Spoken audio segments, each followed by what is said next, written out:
Bible as a sign of the covenant that Abraham did to his children, and therefore Muslims do it too.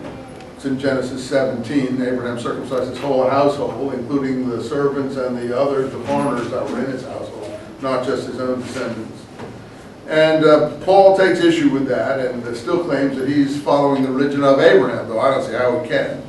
But, I mean, if he's using the same documents we're using, I'm not saying that he should follow circumcision, but I don't think it's fair that he uses characters that are pictures advocating one thing and pretends that they're advocating something else for his own polemical reasons. This, to me, is illegitimate. If Bush did that in a debate, or if Kerry did that in a debate with Bush, we'd laugh them out of the stage. We wouldn't accept it. Yet, because it's done 20 centuries ago, we accept it. Anything can be done in the past, and we accept. If we saw it in the present, we'd be horrified. So I don't think that's fair to use a character who we know, represented one thing and turn him into the very opposite, make him represent something else. He does the same thing with Sarah. He does the same thing with Hagar.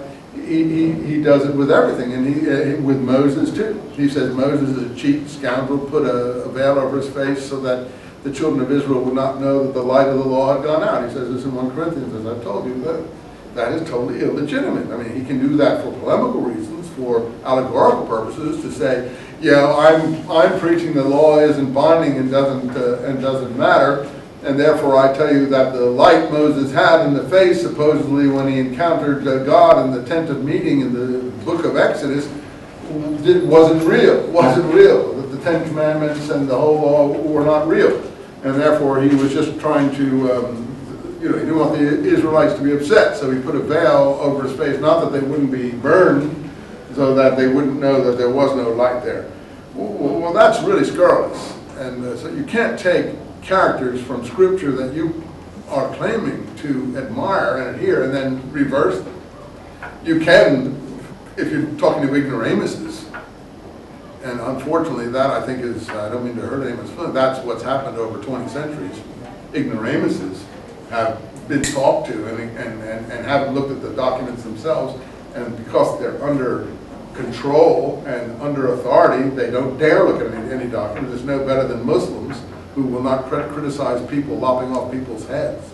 They don't look at the documents and they don't see that this is not a legitimate use of the materials. So in any case, circumcision was demanded by the Old Testament, good or bad. I'm not saying it's good, and it was demanded in Abraham's name, good or bad. So Paul can't take Abraham and then say he's teaching the religion of Abraham when he denies circumcision. That's just absurd. So I'm not saying it's right. If he wants to say you shouldn't circumcise yourself, okay, so let's have Apollo then. Don't take the heroes from another culture who are advocating this and use them as if that's a legitimate use. That's all I'm saying. And that's what he's done. And he's gotten away with it. So successful has he that he's dominated all of thought for the last 20 centuries on these issues. But that doesn't mean it is legitimate. In any case, these Sicarii Essenes, according to Hippolytus, if they saw a person discussing the law of Moses who was not circumcised, they would have thought that you have no right to discuss the law of Moses if you're not circumcised. That is, someone like Paul's students and the people Paul was teaching and arguing with about Moses, they would give them the choice of circumcision or death.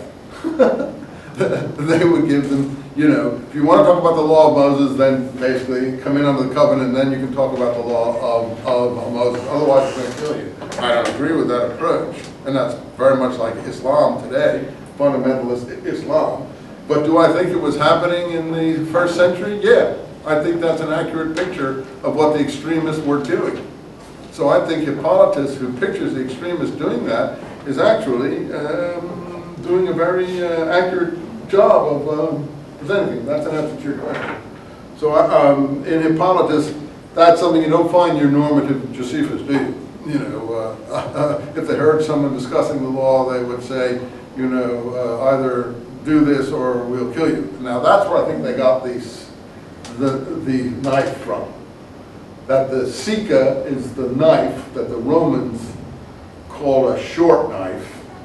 And the Arabs probably even today have it in their daggers, that they carry the curved dagger, and probably the circumciser was using that knife to circumcise with. So that's it was really originally the circumciser's knife that could be doubled for the cutthroat's knife.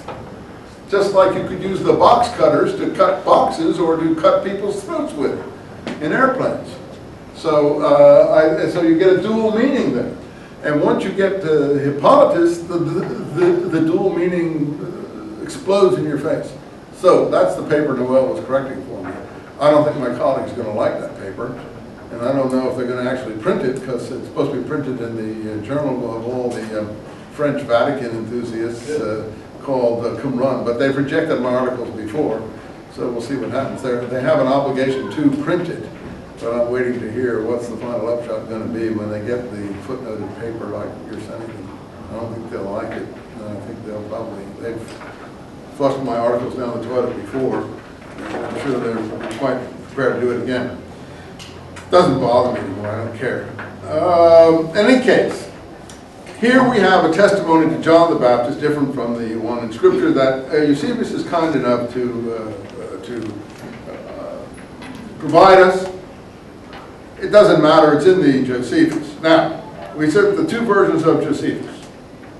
One is in after the war, 73 or thereabouts, 74, 75, right? He's got the Roman triumph in the Jewish war, and about Titus bringing the captives to Rome and all the spoils from the temple and the candelabra from the temple and so on. How many have been to Rome? And how many have seen the Arch of Titus? You went to Rome and didn't see the Arch of Titus? What else do you do in Rome if you don't see the Arch of Titus? It's in the Roman Forum. It has the pictures sculpted on relief of the victory parade of the captives from the Jewish temple with the candelabra. It's probably the most famous monument in the Roman Forum. Please go back. you missed one of the most important relics. Okay, next time when you go, you'll go look at it now. But it does have the victory celebration. So the Jewish war is written after that. So that victory celebration must have been around 73 or so. The Jewish war must be written around 74 or something like that, 75 at the most. The Antiquities is written 20 years later, 93. We know it was published in 93.